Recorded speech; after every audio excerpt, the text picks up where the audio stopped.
अस्सलाम वालेकुम।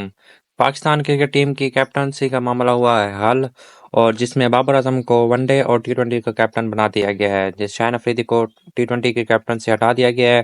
वनडे की टी20 कैप्टनसी का ऐलान नहीं किया गया था, लेकिन शान मसूद का उसले ऐलान किया जाना था, लेकिन जो है उसमें बाबर आजम को कप्तान बना दिया गया है। वनडे और टी20 का बाबर आजम कप्तान होंगे। याद रहे कि पाकिस्तान क्रिकेट टीम के अब कैप्टन बोलेंगे उसे बाबर आजम, और number one players Babar Azam ने कुछ एक दो दिन पहले मोहसिन नकवी से मुलाकात की थी, और जिसमें उनके कप्तानी का मामला उठाया गया था, और जिसमें बाबर आजम सुनने में ये आ रहा है कि वो तीनों फॉर्मेट की कप्तानी करना चाहते थे, लेकिन उसे फिलहाल दो की दी गई है और शान मसूद को टेस्ट में कंटिन्यू किया गया है। लेकिन अभी टेस्ट सीरीज है नहीं, तो इस वजह से टेस्ट का अनाउंसमेंट बाद में की जाएगी। और तीसरी बात जो है, बाबर आजम ने ये उनसे बात की है कि मुझे लॉन्ग टर्म के लिए कप्तान बनाया जाए, 3 साल के लिए कप्तान बनाया जाए।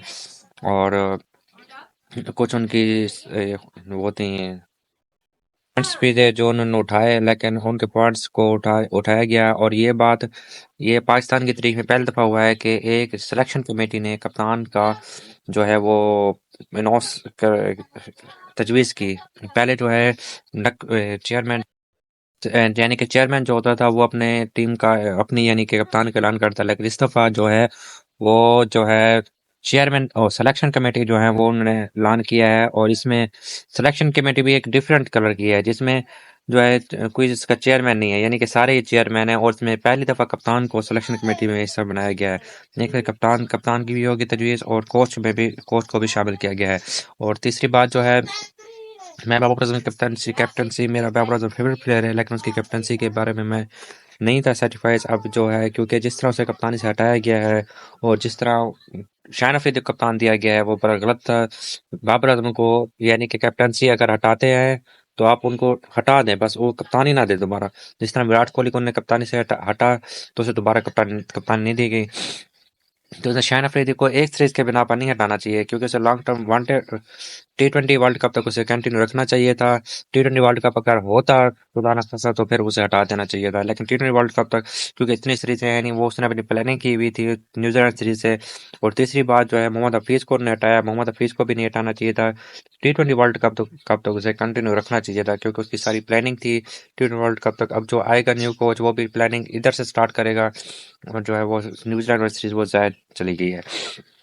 इसी तरह जो है बाबर आजम को जो कैप्टनसी से जब हटाया गया था, उस टाइम मैं खिलाफ था कि बाबर आजम को कप्तानी से नहीं हटाना चाहिए था, क्योंकि जिस तरह उसे हटाया गया था वो हमारा नंबर वन प्लेयर है और उसे इस तरह नहीं हटाना चाहिए था।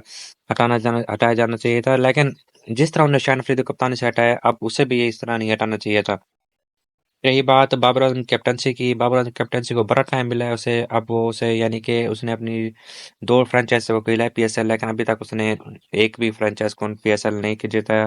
अंडर 19 में भी रहा है, उसने अंडर 19 का वर्ल्ड कप नहीं जिताया। और इसी तरह एशिया कप भी खेला है, टी20 वर्ल्ड कप भी खेला है, ओडीआई वर्ल्ड कप भी खेला है, टेस्ट चैंपियनशिप भी खेला है अपनी कैप्टनसी में, लेकिन उसने अभी तक कोई यानी कि उसकी कारकर्दगी तो अच्छी है, लेकिन टाइटल उसने नहीं जितवाया है। मेन चीज होती है टाइटल, टाइटल जितवाना बहुत अहम चीज होती है। उसने अपनी कैप्टनसी में कोई टाइटल नहीं जितवाया। तो इस वजह से जो है, रिजवान ने टाइटल जितवाया है, शदाब ने टाइटल जितवाया हुआ है, शान अफरीदी ने 2 टाइटल जितवाए हुए हैं, माद वसीम ने टाइटल जितवाए हुए हैं। इसी तरह मुझे एक बात याद आ गई, यानी कि इमाद वसीम और मोहम्मद आमिर ने जो है टी20 टीम से रिटायरमेंट का ऐलान किया था, वो शान अफरीदी के कहने पे हुआ था। ठीक है, शान अफरीदी ने उनको कहा था कि आप हमें आपकी ज़रूरत है तो आप आए।